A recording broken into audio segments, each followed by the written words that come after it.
Oh, hello there. You must be my 1 o'clock. Tell me, do you ever struggle with procrastination?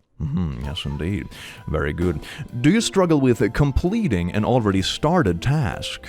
Very good. Interesting. Do you ever suffer from any kind of social anxiety? Very intriguing. Very intriguing indeed. Yes, so I didn't write anything, but I drew this very cute picture of you, Zach. I think I did a pretty good job, so remember that you are very beautiful and you are valid. Anyway, I am not a professional psychologist in the least, but I am a professional meme reader, and isn't that just the modern version of therapy, isn't it? Hashtag relatable. A Swedish dude reading hashtag relatable memes to you on YouTube. Welcome to r/ADHD memes. Enjoy. The ADHD walkism.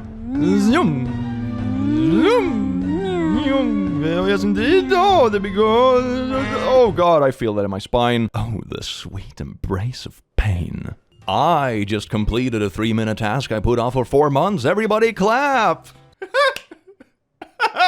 Oh, man. It's like when my dryer broke and I procrastinated getting a new one for like 3 months. And I was like, it's fine. I don't need dry clothes. It's so much easier to just not have dry clothes. Brain, what the f***? Forever be torn between A, wanting to tell you a story that will show you I understand your upsetting experience, and B, not saying anything so that you don't think I'm trying to make it about myself. Oh my God, that's like a total balance on a fence, isn't it? My God, I suppose a safe bet is just to ask follow-up questions. That's always a good way to show that you're invested, but not making it about yourself, but also like showing that you can actually relate is a good way of like making the conversation deeper. Humans, man. I don't know what millennial needs to hear this, but throw away the box your phone came in. You don't need it. You will never need it. Don't tell me what to do with my 5 iPhone boxes. I actually used one of them for storing screws that I also never used. Jesus, this song is good. And plays it 400 times in a row until all the emotion is squeezed from it forever. That's better. Now, who else wants to try to make me feel something? I swear to God, I usually make my partner go absolutely nuts because I buy like an EP that I like on a vinyl and I play the same one for a month straight. Oh yes, indeed, the joys of second-hand cruelty. In my experience, ADHD is a lot of mentally yelling at yourself to do something and do anything, while you sit with absolutely no expression on your face, scrolling through your phone or continuing to play a game or whatever, as if you have no control over your body. Oh my God, the internal dialogue. No, brain, please. Some psychologists, most people tend to grow out of ADHD when they're adults. Every single person I know with ADHD. Haha, it got worse. Honestly, I think one thing I see in a lot of statistics when it comes to adults versus children is that a lot of adults develop various methods for either masking or coping with various issues. So if you measure something like this, you have to kind of take it into account. I know, for example, plenty of people that as they grow older, they develop methods for either like compensating for the issue or maybe just avoiding the things that cause the issue altogether. Which of course isn't optimal, and it doesn't mean that the thing is just magically gone, but it would create a weird discrepancy in certain statistics that you would just assume means that it gets better, but people just learn to compensate, you know? Damn it. How it feels like for ADHD people to listen to someone finish a sentence they already understood within the first few seconds. It's a combination of tensing up, trying to hold in a poo, and trying to hold in a sneeze all at the same time. The beautifulness of the human experience. One really good way to twist this around, though, not in regards to ADHD in particular, but more in general, is to always condense things for people that aren't personally invested in something, right? This is something you'd realize, for example, when you start climbing a corporate ladder or do a job, for example, when people want to tell you things. Like executive summaries is a very good concept to apply to life in general when you want someone to pay attention to the key points in a story or like an explanation you have. That's just something to keep in mind in general. It makes it easier for people to pay attention, I have found at least. I had a tiny blocked pore that nobody but me could possibly notice. But don't worry guys, I f***ed with it for 20 minutes and now it's a massive welt of raw skin that everyone will definitely notice. I got this. Oh, I do that before videos sometimes. You know, I have a tiny little pimple somewhere here and be like, yeah, I should get rid of this before I record it. Then you have like this red patch in your face. And then people in the comments ask you if you wrestled a bear, which of course I say yes to because that sounds way cooler. My toxic trait is that I don't feel any sense of accomplishment after achieving something, just a mild sense of relief that it's done. Ah, yes, hello! One thing I do sometimes is, especially with the weird job I have, is that I sometimes write things on my to-do checklist when they're already done, just so I can instantly check them off and feel like I'm doing more in the day than I actually am. It's all about the tricks, how to trick yourself into thinking you're a good boy. Does anyone else with ADHD have this problem when they think all day, every day about doing your work, but somehow you go the entire day without doing anything at f***ing all, so you literally end up being burnt out after doing nothing? Oh yeah, it's like when you're procrastinating and you're just stressed about the things you have to do in the near future instead of doing it, so you're like, you have the stress of work without being productive. Yippee! Starting the day with ADHD. Alright, Big Dog, what are we working on today? Let's see. Yo, hold on. Okay. Ready? We gotta call the doctor today? It's good. Good. It's good to Okay. get done. Call doctor. Okay. What's that? We need to work on the finance report. Finance report, okay. Good. Finance. Yeah. Thanks, brain. Report. Yeah, it's great. It's great. Okay, what else? We need to catch up on emails. Right. Okay. Catch up on emails. Good. Yeah. Okay, so can you run that back for me? Oh. Oh, no.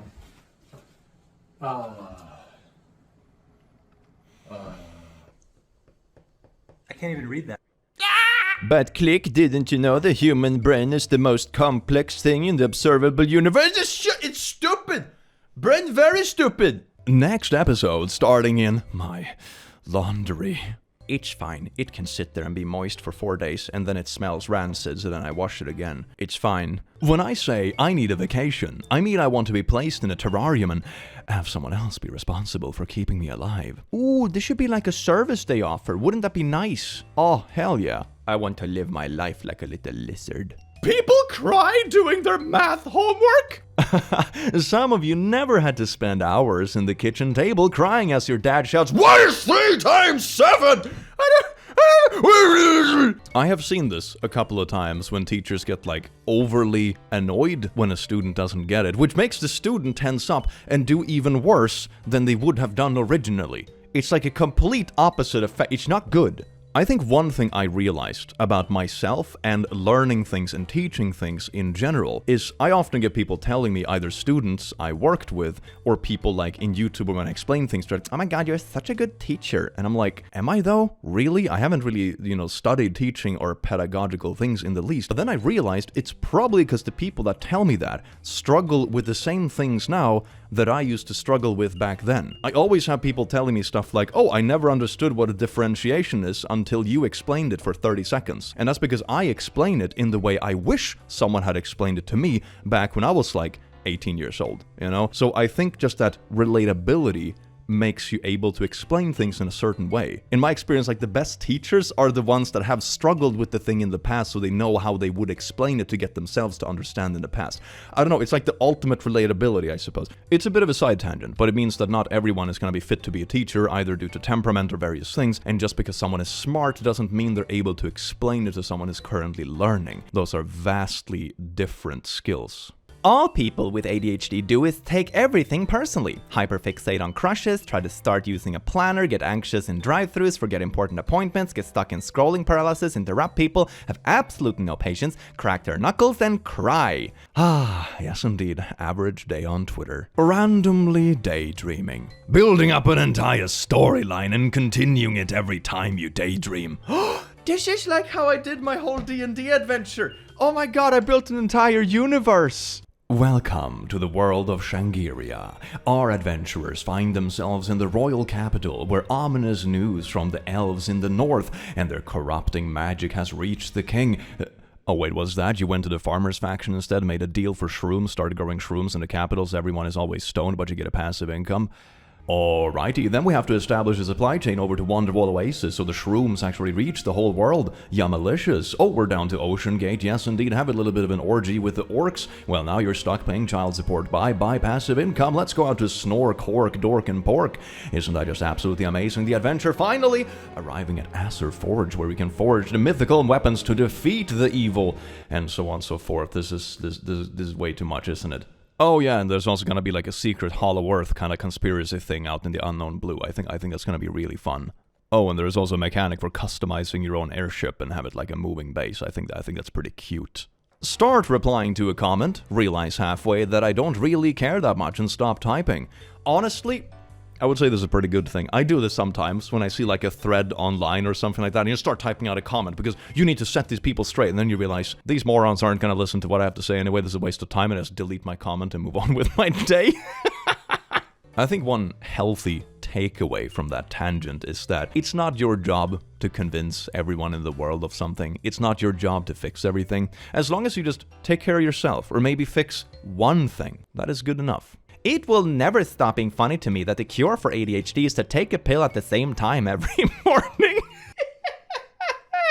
Yeah, it's kind of ironic, isn't it? Cure your blindness by reading for an hour every day. I mean, I know it's not like the same thing or comparable. It's just like, it's really funny when it's spelled out like that. ADHD is spending the day in waiting mode because I have a thing at 1 p.m. Oh my god, I used to remember back in uni, the absolutely worst days were when you started at like 11.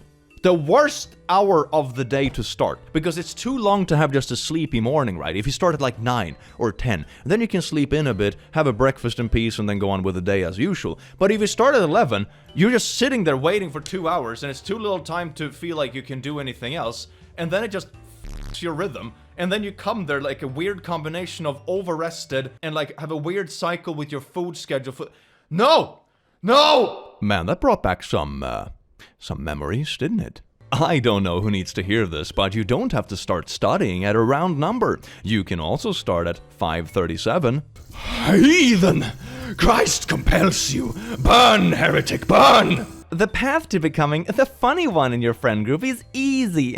Number 1, be born with ADHD. Number 2, devote all your formative years to figure out how to make people laugh so they don't abandon you for being annoying.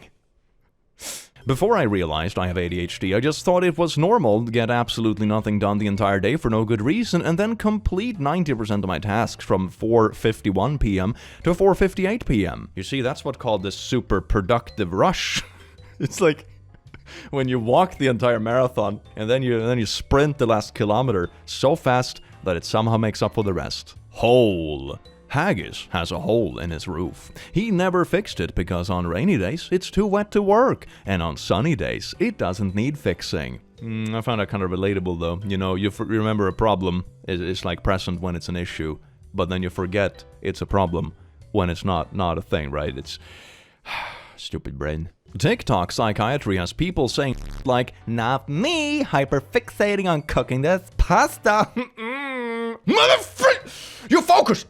That's called you focused on a task!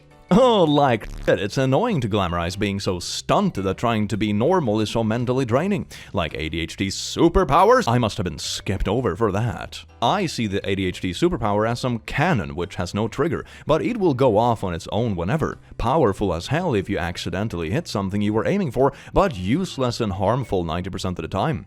I suppose it's nice to know about basic programming, winemaking, gardening, music theory, random game theory, chess, mushrooms, drugs, crime, dog breeds, and 100 other things, but the amount of failed college courses or warnings from my boss because of these 100+ things, yikes. I went to a party once and everyone was supposed to pitch in some money to buy Adderall. I had never tried or even heard of it, but I was young and stupid, so I gave them $20.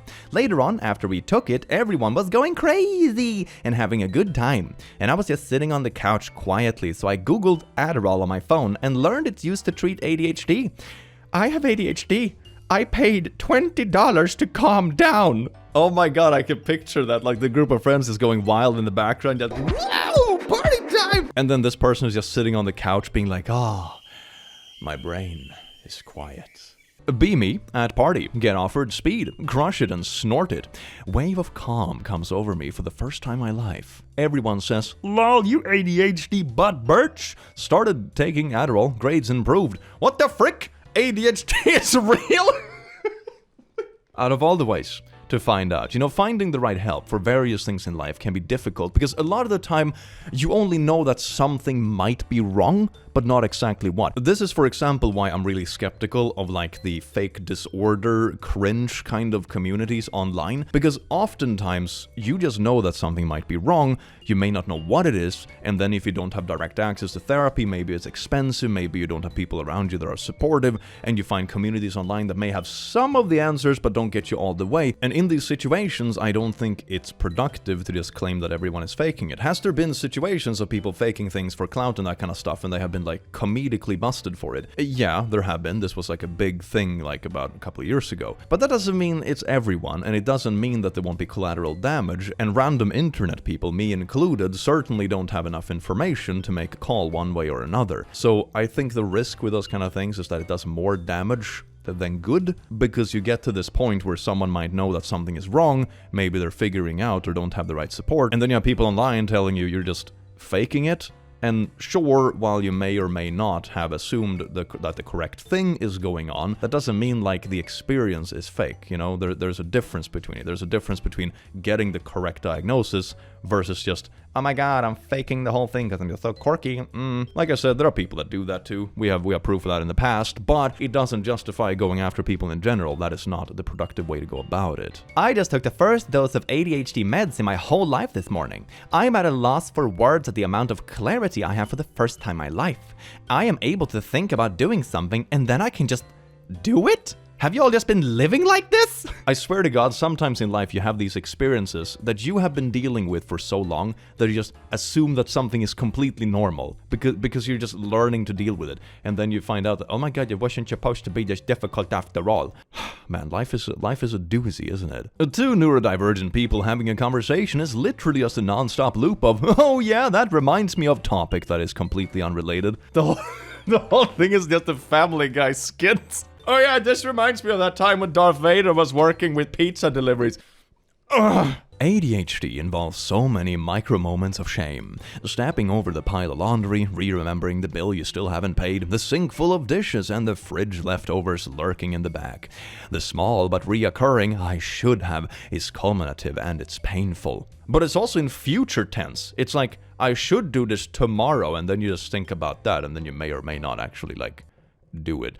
Damn. What is the saying? You should never worry because then you only feel bad twice. Isn't that the old saying? Man, I wish stuff in life was that easy and straightforward sometimes, yeah? 10 years before I knew I had ADHD, I took Adderall at a music festival. My friends were all jacked up and dancing, but I was like, it's suddenly manageable for me to sit calmly under this tree and reply to some text messages. Whoa! Party! The ADHD urge to set objects down in the most convenient location instead of the correct one. Oh yeah, when you leave your clothes used for the day hang in the bathroom so it's close to the laundry machine, so when you use them a second time so they're like dirty for real, then you can just toss them in easy. And then the clean clothes from the laundry machine you just hang in the bathroom as well because it's close and they dry better, and you usually get dressed in the bathroom as well. So then you have both your dirty clothes and clean clothes just hang in the bathroom.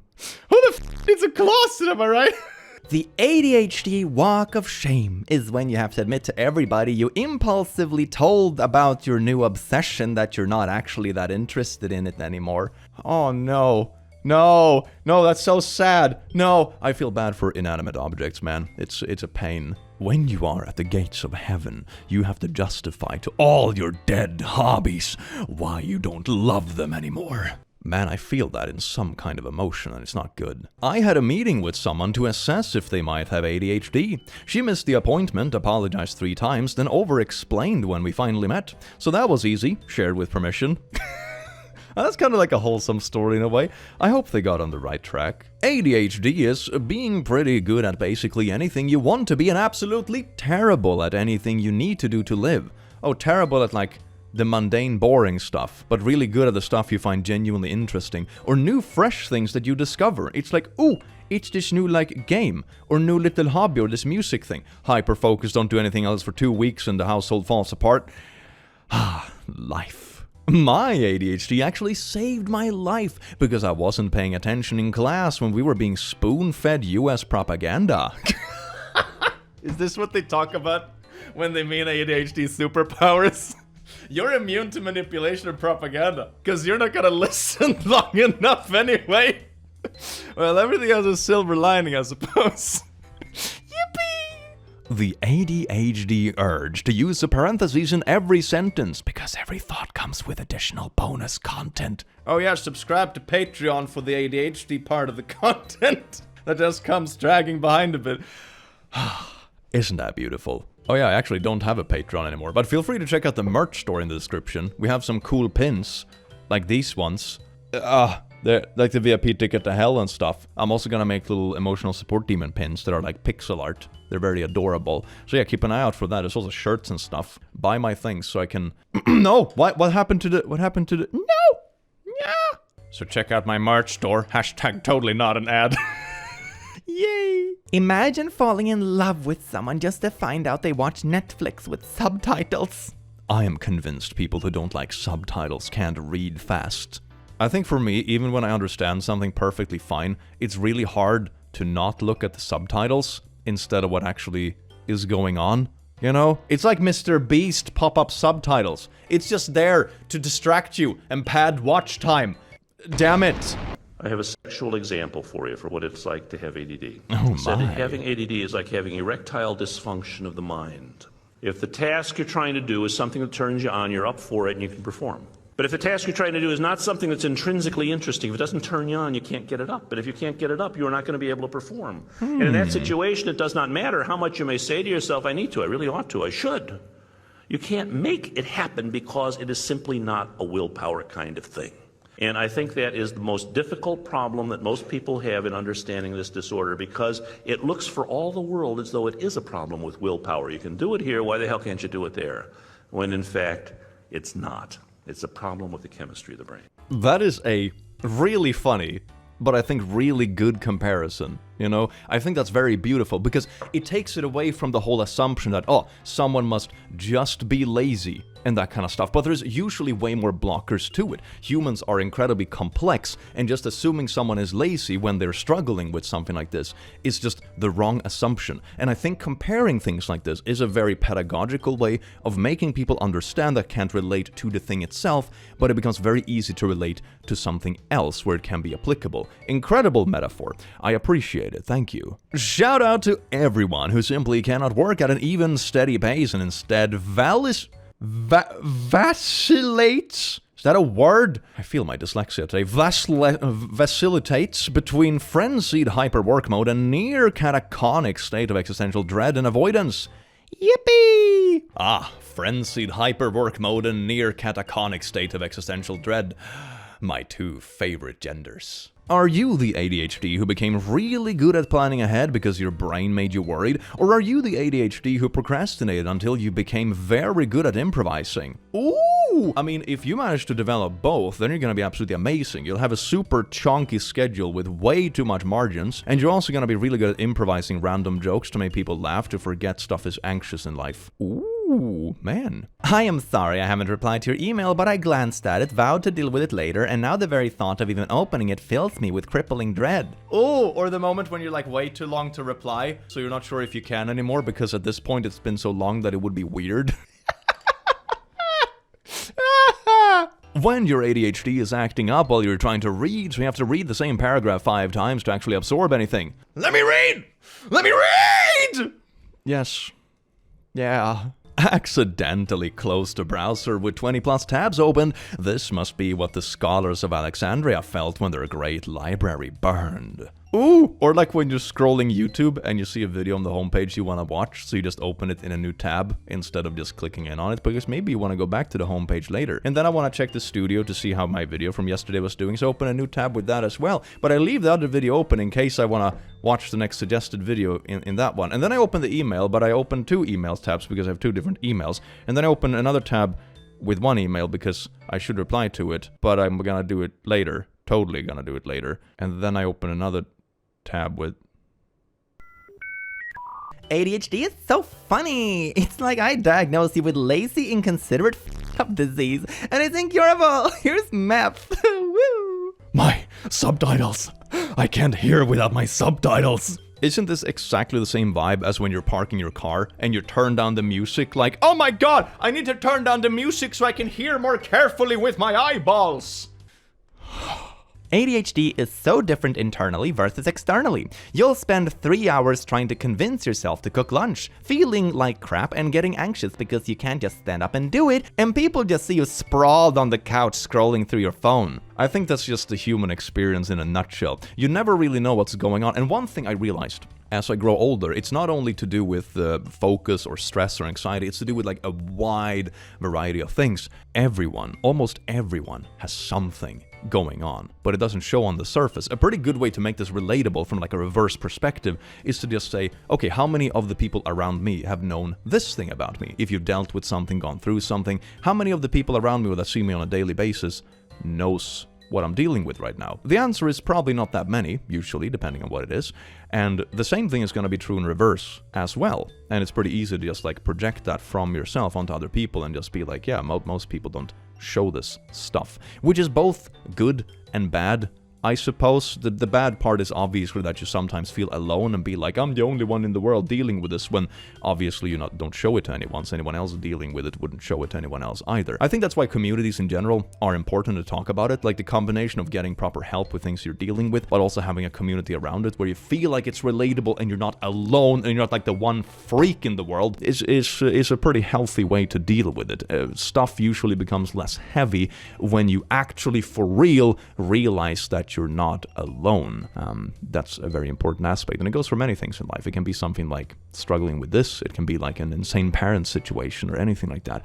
Feeling like you're not the only one in the world, not just factually, but actually feel it, is very important. What people think ADHD inattentive type is. Getting distracted by squirrels. What ADHD inattentive type actually is.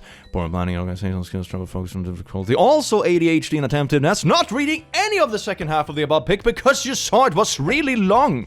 Or you skim it. You look at one word in each sentence and you're like, yeah, I read this. Getting diagnosed with ADHD as an adult feels like being told you suck at Mario Kart your whole life and then finding out your game generates 40 times more banana peels than it's supposed to. But then you're gonna be really good at dodging banana peels when your game is fixed, right? Right? ADHDers that take on life without medication. Well, first of all, with caffeine and anger, all things are possible. So jot that down. Oh, when you have like your 4th cup of coffee in the day because you think you're just tired and not just distracted or unfocused, and then you just get a caffeine kick instead, and then you're sitting being unfocused but also shaking. Woo! Ironically, when we start to get better, we also often get sad, because we start to realize how much we missed out on, how badly certain people failed us, what the younger version of us actually deserved. Healing involves healthy grieving.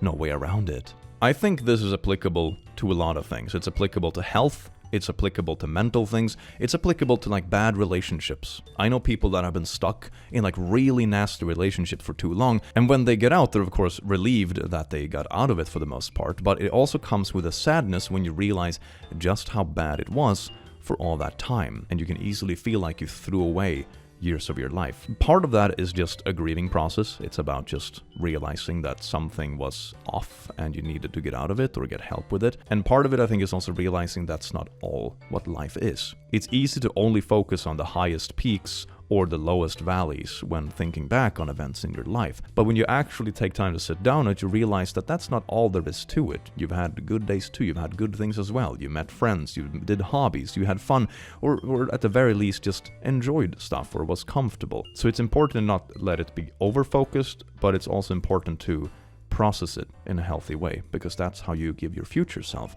what you really deserve. Man, that was so deep. I should put my glasses back on. Well, they're not actually my glasses, now I can barely read the meme. Me the minute my ADHD meds wear off. Nyam nyam squirrel. That's a good meme. Oh my god. My houseplant's watching me put water in the espresso machine. I can feel that. The passive-aggressive beef between my plants and the espresso machine. God damn. I don't know who needs to hear this, but rest is not a reward. You don't have to earn rest. You need rest. You deserve rest. You are worthy of rest simply because you are a living being.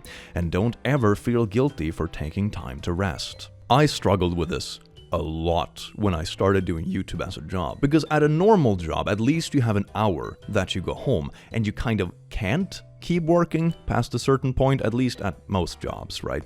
But with YouTube, there was never that cutoff. You could always edit the video a little bit more polished. You could always prepare the recording for the next day a bit more. You could always keep scrolling and find a better post, or maybe get the thumbnail to be a little bit more clickable, or maybe you could try to negotiate another sponsorship, so next month you would make a little bit more moonies.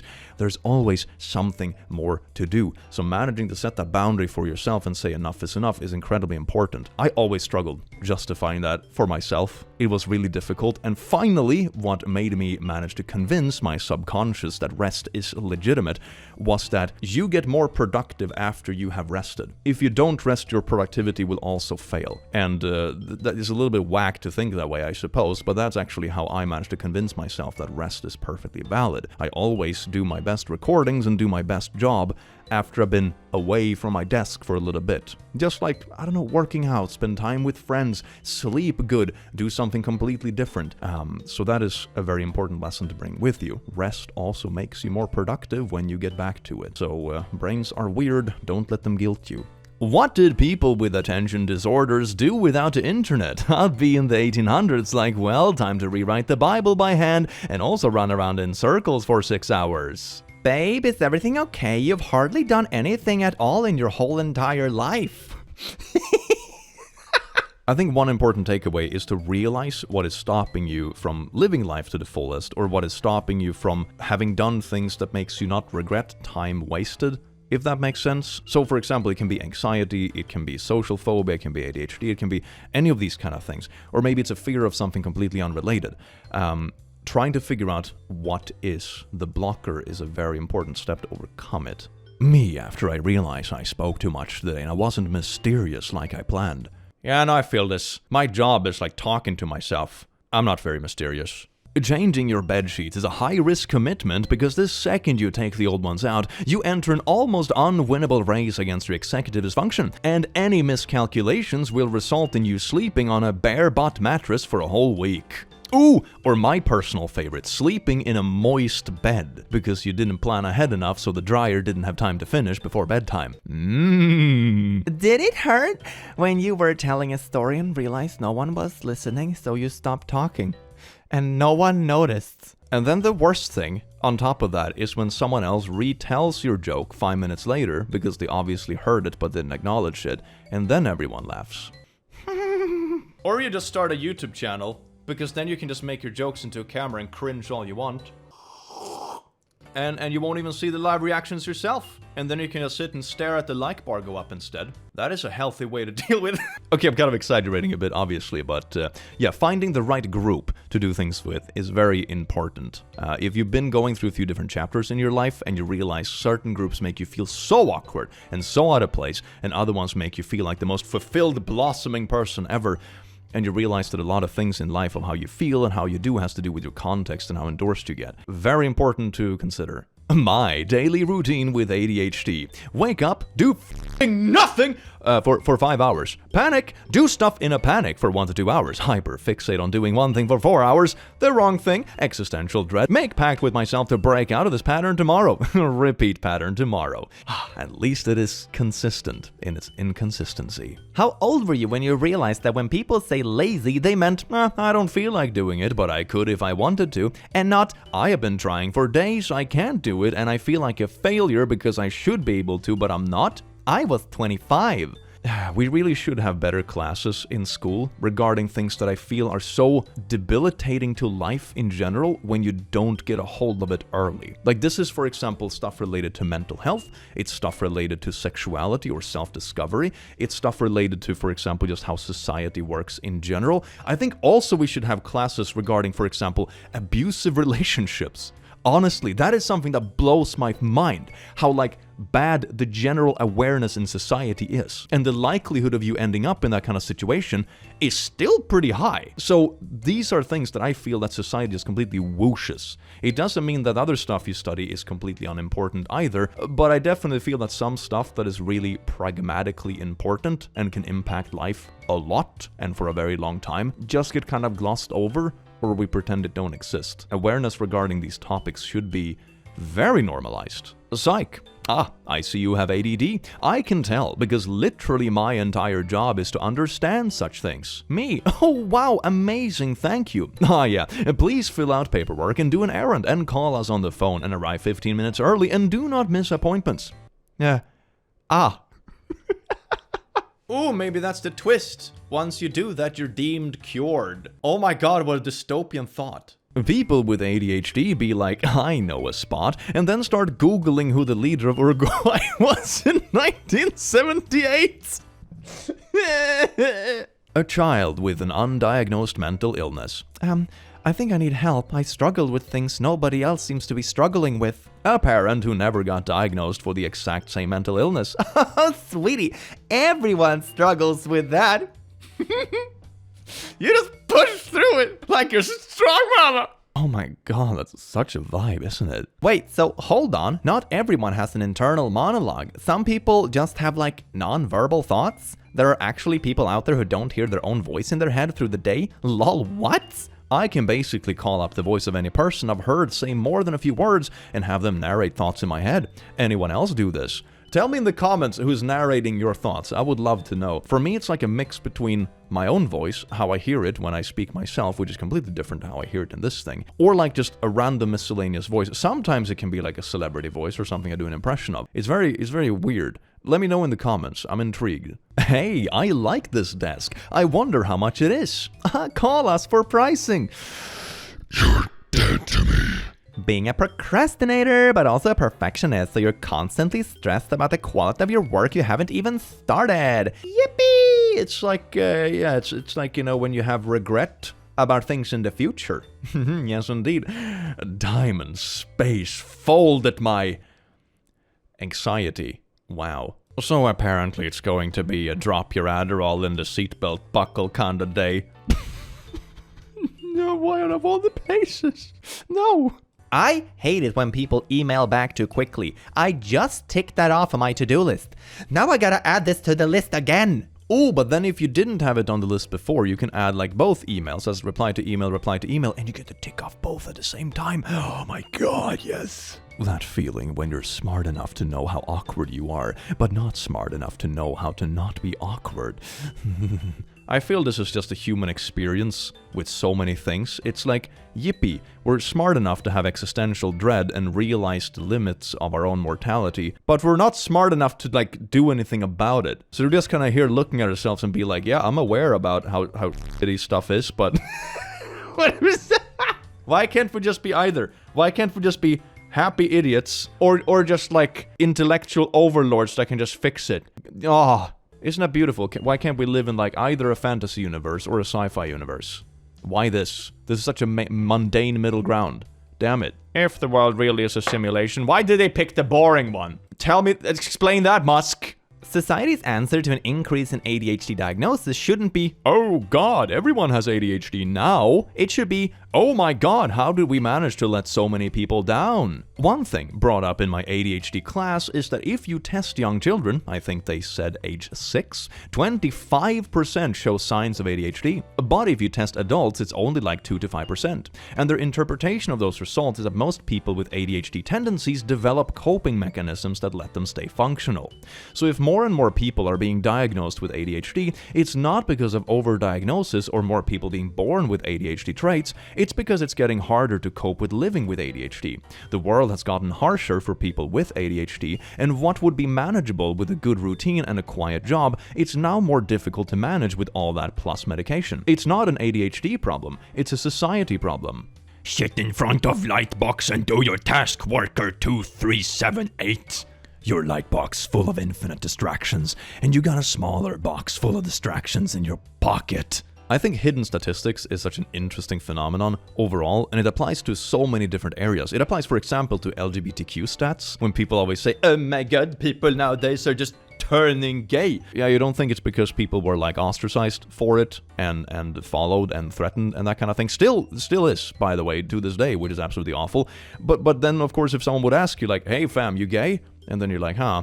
Is this worth the risk? No, probably not. And you decide to stay in the closet. That somehow affects the statistics. Oh my god, who would have thunk it? You have the same tendency with left-handedness as well. Check out the curve for like left-handedness throughout history and like how it just magically increased when it became accepted to be left-handed. You know? Statistics is really hard, and it's really easy for people with a certain agenda to manipulate them for what they want to show, or explain something that isn't a causation. You see this with a lot of figures kind of trying to spread various messages and that kind of stuff. It's important to listen to people that know what they're talking about regarding these things, and not like super biased sources that nitpick what they want to be correct. Because that's not the way to go about it. Every ADHDer at some point. What if I don't really have ADHD? What if I just have a complex series of personal flaws that map on the ADHD? Experiences that are incredibly relatable to other people with ADHD. And every failing in my life is entirely and unequivocally my fault. Test? Alright. ADHD, hur ofta har du svårigheter med att ansluta? Okay, well this is in Swedish, but that's okay. Luckily I speak Swedish. Tack för dina svar. Din totalpoäng är 42, vilket indikerar att ADHD är sannolikt. Well, fuck. So very likely... Oh dear. Oh dear. Well, that would explain something, certainly. That's not surprising in the least. So anyway...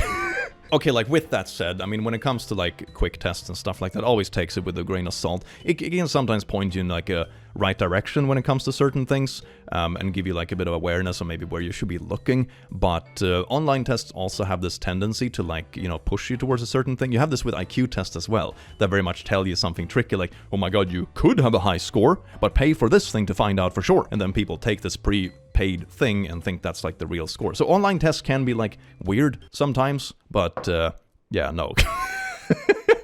Oh dear. Sometimes, after I have completed a task that wasn't on my to-do list, I add it, then cross it off for the free dopamine boost. Oh, that's so good, free dopamine, hell yeah. You think it feels like it should be a scam, but it's not. I mean, I do lists like this too, and they're like completely incomprehensible. Here is mine right now. Thumbnail for Not How Girls Work. Fix alarm, swish, workout, gather memes, prepare D&D adventure. That was so fun. Record makeshift promo and write product description. Use some demonic font the end, and as always... What the f*** is this incoherent mess? Test more ads on next video. Yeah, I read on that YouTube doesn't like select all the suggested ad spots, which is weird to do it, so why would you let a creator put more ad? So I was gonna do like an empirical thing with it, but I just ended up not. My social circles are so queer and neurodivergent that I forgot that we are in the minority. And then suddenly I'm in a room with a bunch of people sitting correctly, making regular eye contact and not interrupting each other, and I'm like, what the f*** is wrong with them? Look at him! Pros of having ADHD: can track prey for hours without losing focus, special interest, basket weaving, always fidgeting, banging rocks together and discovers flint nabbing, distracted by berries, stimming by making noises, discovers that lures out squirrels, can't sleep at night, great at guarding the cave while family sleeps, sensitive senses means discovering and refusing to eat rotten or poisonous food, sees birds eat nut, impulsively tries it too and discovers that nuts taste good. Cons of having ADHD: can't do homework, impulsive buys, can't use a calendar, can't sit still in classroom. Things were so much easier back in the Anga Banga days, weren't they? My god. ADHDers interrupting people because what they said triggered a thought and the thought needs to come out right now before it's gone forever. Math video, Star Wars, same student, 10-minute time lapse.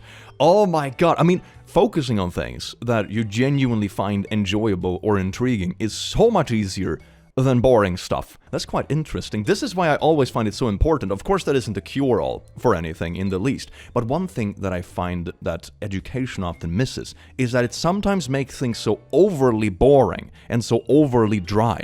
For example, try to make things practically applicable. For God's sake, why are they learning this? And then eventually you discover that it leads to a whole world of exploration and knowledge and cool stuff. I really sound like that old teacher that's trying to encourage a bunch of kids, don't I?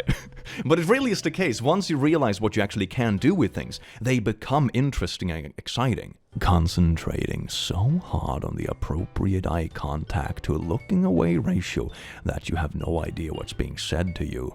Good morning. How are you doing today? I will look at you while you think of an answer, because I am a socially functioning individual. Don't blink. Blinking isn't socially... How do some people never blink? Shout out to my fellow smexy birches with ADHD who use way more words than they really need to literally anytime they write or type anything because their point has to come across 100% like they imagined it. Is this post an example? Yeah, probably. F***ing around for 3 days and then making a Herculean effort on day 4 that restores your average progress to what a moderately inept person would have achieved with consistent effort. That's what it's all about! Woo! Yes, indeed, my power is hardly unstoppable, but sort of mediocre, yeah.